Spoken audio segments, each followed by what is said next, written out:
بالمعروف وتنہون عن المنکر۔ میرے عظیم بھائی جن کا میں دل سے احترام کرتا ہوں، حضرت علامہ مفتی ارشد القاضی، ہر جمعرات کو آپ یہاں کیوں آتے ہیں، کیوں بلاتے ہیں؟ یہ آستانہ گلستان رضا، یہاں جو تصوف کا یہ سلسلہ روحانیت طریقوں تو معرفت کا جاری ہے، یہ کیا ہے؟ یہ آپ کو بتانا چاہتے ہیں کہ اے رسول اللہ کے غلاموں، اپنے مقام کو پہچانو، اپنے مرتبے کو پہچانو، بے مقصد زندگی نہ گزارو بلکہ با مقصد زندگی گزارو۔ یہ ہر جمعرات کو آپ اس لیے آتے ہیں کہ با مقصد زندگی گزارو۔ فریضہ تمہارے سر میں یہ ہے، تأمرون بالمعروف وتنہون عن المنکر، خود بھی نیکی کے راستے پہ چلو، دوسرے لوگوں کو بھی نیکی کے راستے پہ چلاؤ، خود بھی برائی سے بچو، دوسروں کو بچاؤ۔ یہ اس امت کے دل میں فریضہ لگایا گیا۔ اب میں نے کہا کہ دیکھیے حضور فرماتے ہیں انتم آخر الامم، جب حضور کی امت آخری امت ہے تو قیامت تک اب کوئی امت نہیں ہونی، تو پھر قادیانی امت کہاں سے آ گئی؟ حضور فرماتے ہیں انا آخر الانبیاء وانتم آخر الامم، تو امتوں میں سے آخری امت۔ نبوت کا دروازہ حضور پہ بند ہو گیا، اب دین کی دعوت و تبلیغ کا کام صبح قیامت تک نبوت کا دروازہ حضور پہ بند ہو گیا۔ حضور آخری نبی ہے، کتاب قرآن آخری کتاب ہے، لا نبی بعدی ولا رسول بعدی ولا کتاب بعدی۔ اب وہ قرآن جو مصطفیٰ کریم کے قلب انور پر نازل ہوا اور میرے آقا کریم کی شریعت مطہرہ کا کام صبح قیامت تک کون لوگ کریں گے؟ یہ میرے آقا کی امت کے اولیاء اللہ، میری آقا کریم کی امت کے علماء ربانیین قیامت تک دین کی دعوت و تبلیغ کا فریضہ سر انجام دیتے رہیں گے۔ حضور کی حدیث شریف ہے، علماء امتی کا انبیاء بنی اسرائیل، میری امت کے علماء وہ کام کریں گے جو بنی اسرائیل کے نبیوں نے کیا تھا۔ یہ پیغمبرانہ کام جو ہے نا، دین کی دعوت و تبلیغ کا یہ عظیم علم اور فن کا مرکز، یہ پیغمبرانہ کام کے لیے ایک ٹیم تیار کر رہا ہے۔ علماء تیار ہوں گے یہاں سے تاکہ رسول اللہ کے دین کی دعوت و تبلیغ کا فریضہ وہ لوگ سر انجام دیں جن کو قرآن نے فرمایا انما یخشی اللہ من عبادہ العلماء، انما یخشی اللہ من عبادہ العلماء۔ لوگ ترجمہ کرتے ہیں علماء ہی اللہ سے ڈرتے ہیں، علماء ہی اللہ سے ڈرتے ہیں۔ وہی جب علم کا اکھاڑا ہوتا ہے تو پھر بات کرتے کوئی مزہ بھی آتا ہے۔ مجھے ایک جگہ پڑھے لکھے دوست تھے، بیان کے بعد انہوں نے کہا جی اس کا مطلب یہ ہوا کہ صرف علماء ہی اللہ سے ڈرتے ہیں اور کوئی نہیں ڈرتا، جب بھی ہم تو کچھ اور دیکھتے ہیں۔ میں نے کہا بھائی دیکھیے بات یہ ہے، ایک علماء حقہ ہیں، ایک علماء سو ہیں، باقی رہی بات یہ کہ علماء ہی اللہ سے ڈرتے ہیں۔ میں نے کہا میں اس کا ترجمہ اور کرتا ہوں، تو مجھے پوچھتے ہیں آپ کیا ترجمہ کرتے ہیں؟ میں نے کہا انما یخشی اللہ من عبادہ العلماء کا معنی میں یہ کرتا ہوں کہ علماء اللہ ہی سے ڈرتے ہیں، علماء اللہ ہی سے ڈرتے ہیں۔ جو علماء حقہ ہیں وہ ڈرتے ہیں تو خدا سے ڈرتے ہیں، کسی اور سے، وقت کے فراق سے، کسی جاگیردار سے، کسی سرمایہ دار سے، کسی وڈیرے سے وہ نہیں ڈرتے۔ ان کے دل میں خوف ہوتا ہے تو اللہ کا ہوتا ہے، اسی لیے تو وہ بازو لہرا کر اللہ کے دین کو غالب کرنے کے لیے پوری زندگی جد و جہد کرتے ہیں۔ قائد اہل سنت علامہ شاہ احمد نورانی رحمۃ اللہ علیہ مجھے یاد آئے، بھئی ہم نے تو ان کا دور دیکھا ہے۔ میں نے کہا کہ اس کا ترجمہ میں نے کیا ہے علماء اللہ ہی سے ڈرتے ہیں، کسی سے نہیں ڈرتے۔ مولانا شاہ احمد نورانی تو بازو لہرا کے فرمایا کرتے تھے، اور وہ شخصیت جن پر اہل سنت و جماعت کو ناز ہے، ساری زندگی ایسی گزاری۔ اس آیت کا مصداق میرا قائد تھا کہ دیکھیے کوئی شخص انگلی نہیں اٹھا سکتا ان کے کردار پر، ان کے اخلاق پر، ان کے کام پر۔ جو سخت ترین مخالفین، معاندین، حاسدین بھی تھے، نورانی کی ان صلاحیتوں کو سلام عقیدت پیش کرتے ہیں۔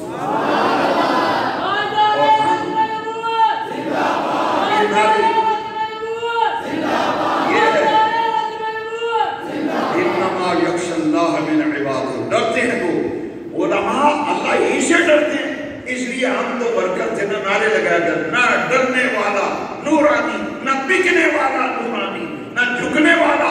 ارے ہمارے امام صاحب نورانی سے لے کر اعلیٰ حضرت تک ہمارے جتنے اکابرین ہیں، کعبے کے رب کی قسم ہے وقت کے کسی فرعون سے نہ ڈرے، نہ جھکے، نہ کبھی بکے، کیونکہ یہ اللہ ہی سے ڈرتے ہیں اور کسی اور سے۔ جبھی تو یحییٰ خان سے ملاقات ہوئی تو میرے قائد مولانا شاہ نورانی جب اندر جانے لگے تو ٹیبل پر شراب پڑی تھی۔ کسی نے بتایا کہ یہ حضرت جس پریزیڈنٹ آف پاکستان سے آپ ملے ان کی ٹیبل پر شراب پڑی تھی۔ نورانی میاں نے اپنا عصا پکڑا ہوا تھا، وہیں کھڑے ہو گئے، کہا کہ مسٹر پریزیڈنٹ پہلے اسے ہٹوائیے، یہاں سے اسے ہٹوائیے، کون یہ بات کر سکتا ہے؟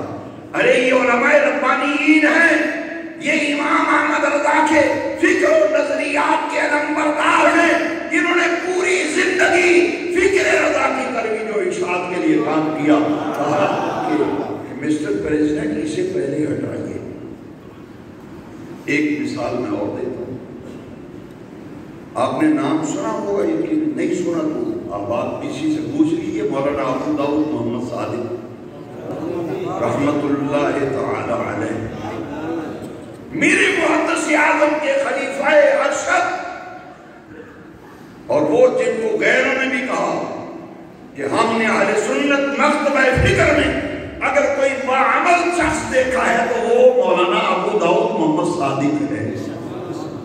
غلام دستگیر خان ایم ایل تھے، ملک کا صدر ضیاء الحق، ان کا کہ حضرت جو باتیں آپ جمعے میں بیان کرتے ہیں میں آپ کی ملاقات نہ کراؤں صدر پاکستان سے۔ مولانا تیار ہو گئے اور ایک سادہ سا تھیلا مولانا کے ہاتھ میں ہوتا تھا۔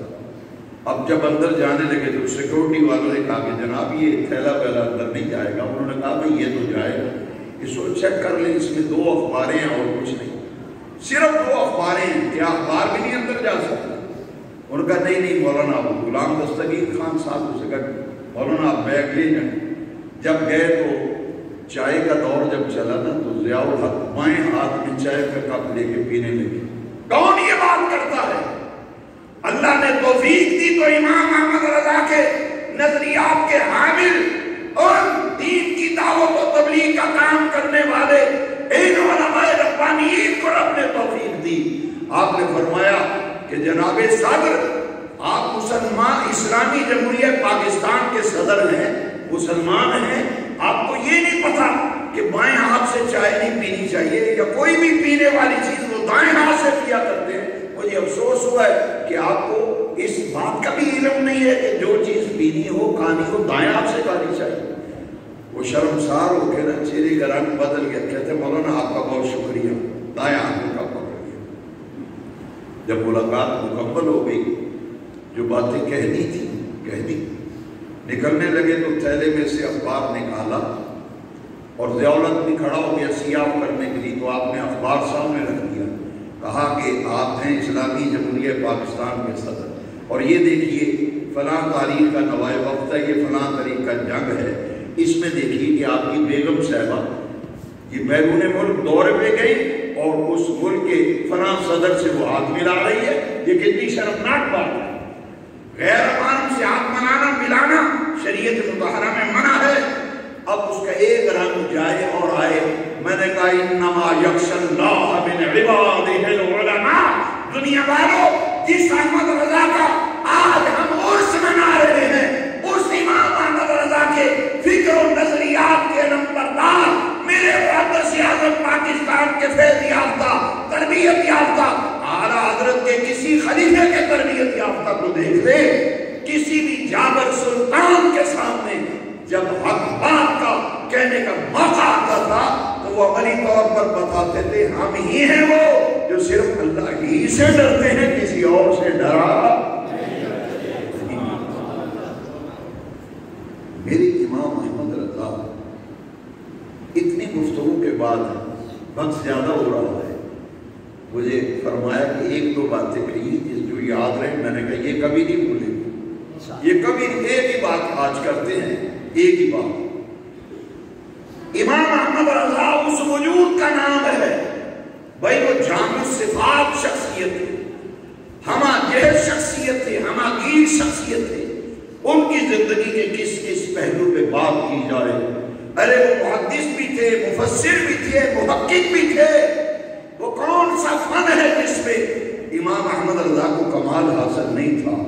آج ایک زمانہ گواہ ہے، ہر تذکرہ نگار اعتراف کر رہا ہے کہ 55-56 علوم کا شہنشاہ و بادشاہ امام احمد رضا تھا.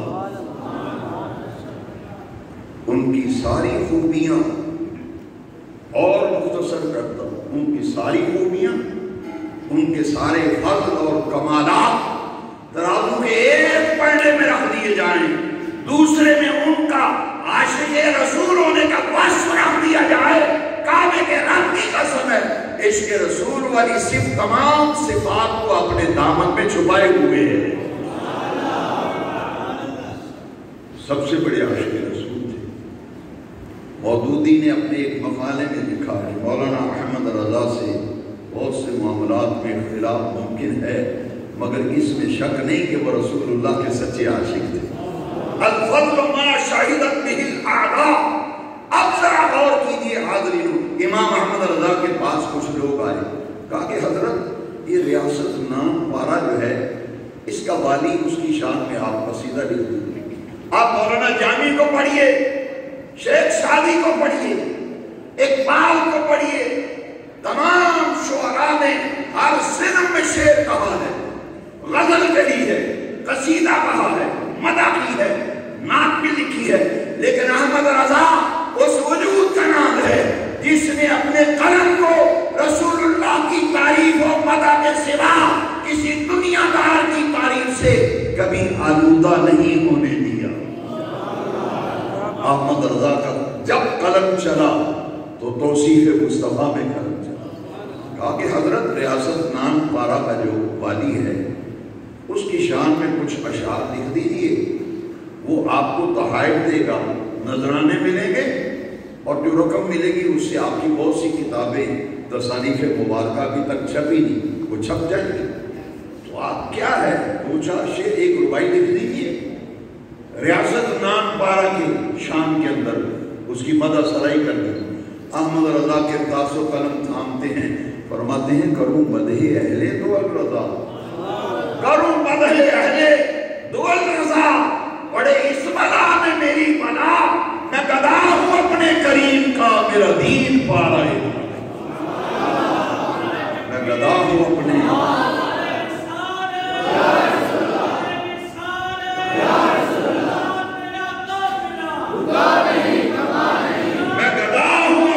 کریم کا، میرا دین پارا نہ نہیں. حضرات امام احمد رضا ان کی کس کس خوبی کا ذکر کیا جائے. دیکھیے حضرات، ایک شاعر آئے اور کہا کہ حضرت میں نے بھی نعت میں بھی لکھتا ہوں، میں بھی شاعر ہوں، فرمائیے کیا لکھا ہے آپ نے؟ تو شاعر کہتا جی میں نے لکھا عرض کیا ہے کہ کب ہیں درخت حضرت والا کے سامنے، مجنو کھڑے ہیں خیمہ لیلا کے سامنے. کب ہیں درخت حضرت والا کے سامنے، مجنو کھڑے ہیں خیمہ لیلا کے سامنے. کہ حضور کے روزہ اطہر پر جب عاشقان مصطفیٰ ہدیہ درود و سلام عرض کرتے ہیں تو یوں جامد و ساکت کھڑے ہیں، تو وہ شاعر کہتا ہے کب ہیں درخت حضرت والا کے سامنے، یہ مجنو کھڑے ہیں خیمہ لیلا کے سامنے. یوں لگتا ہے کہ مجنو کھڑے ہیں اور خیمہ لیلا کے سامنے. گنبد خضرا کو گویا کہ خیمہ لیلا سے تشبیہ. میرے امام احمد رضا اس پائے کے عاشق رسول تھے. فرمایا شاعر صاحب آپ نے جو کلام لکھا ہے مجھے سنا رہے ہیں، یہ شعر جو آپ نے کہا ہے یہ حضور کی شان سے فروتر ہے. حضور کا مقام تو بڑا بلند و بالا ہے، یہ بہت ہلکے درجے کا، نیچے درجے کا شعر کا. دیکھیے حضرات، جن کا آج سیمینار منایا جا رہا ہے اس دنیا اسلام کی، عالم اسلام کی مایہ ناز شخص شخصیت کیسے اصلاح فرماتی ہے؟ فرمایا یوں کہو کب ہے درخت حضرت والا کے سامنے، قدسی کھڑے ہیں عرش معلیٰ کے سامنے۔ کب ہے درخت حضرت والا کے سامنے، قدسی کھڑے ہیں عرش معلیٰ کے سامنے۔ ان کی تمام صفات پر ان کا عاشق رسول ہونا غالب آ گیا۔ حضرات قیامت تک اولیاء اللہ آتے رہیں گے، نبوت کا دروازہ حضور پہ بند ہو گیا، ولی قیامت تک آتے رہیں گے۔ فرمایا الا ان اولیاء اللہ لا خوف علیہم ولا هم يحزنون، خبردار جو اللہ کے ولی ہیں دنیا میں انہیں کوئی خوف نہیں، قیامت کے دن کسی قسم کا انہیں غم نہیں ہوگا۔ الذین آمنوا وکانوا یتقون، ولی آتے رہیں گے۔ بھائی مجھے بھی ایک شخص نے پوچھا کہ جیسے آپ نے بتایا کہ حضور خاتم النبیین ہیں، تو کیا آپ بتا سکتے ہیں کہ ولیوں میں آخری ولی کون ہوگا؟ نبوت کا دروازہ حضور پہ بند ہو گیا، ولایت کا دروازہ کب بند ہوگا؟ میں نے کہا بخاری شریف میں ہے جو آخری ولی میرے آقا کی امت میں جلوہ گر ہوں گے ان کا نام حضرت مہدی ہوگا۔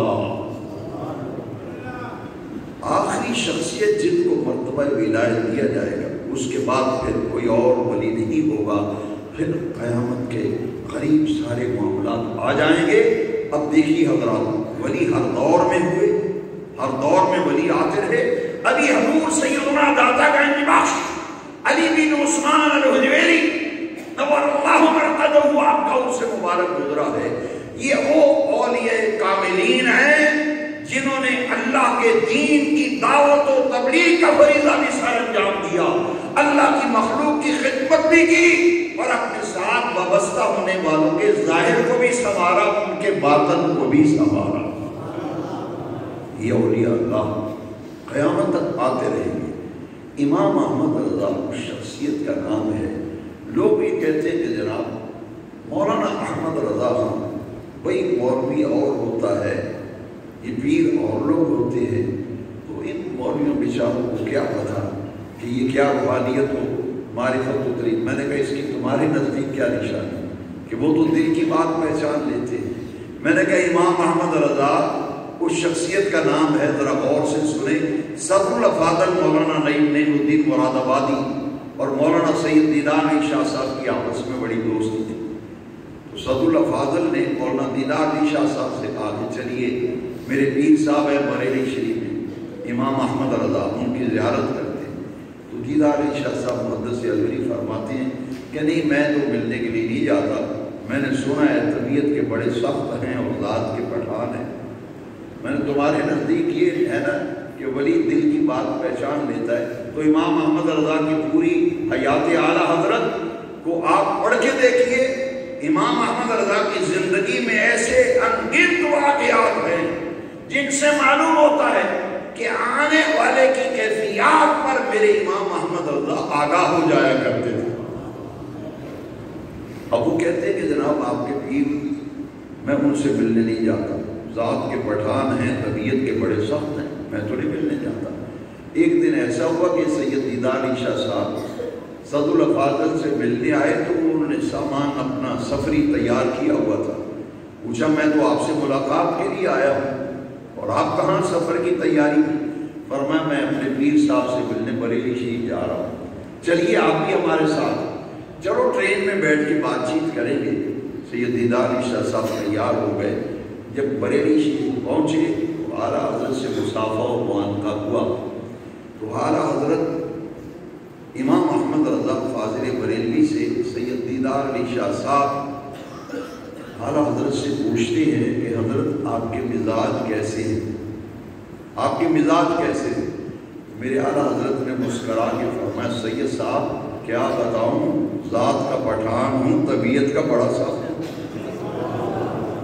ذات کا پٹھان ہوں، طبیعت کا بڑا سخت۔ پھر ایسی حضرت سید دیدار علی شاہ صاحب کی اعلیٰ حضرت سے ایسی وابستگی ہوئی کہ آپ نے خرقہ خلافت بھی عطا فرمایا، اور انہوں نے اپنے صاحبزادے سید ابو البرکات کی انگلی امام احمد رضا کے ہاتھوں میں تھما دی، اور پھر سید ابو البرکات حزب الانام والے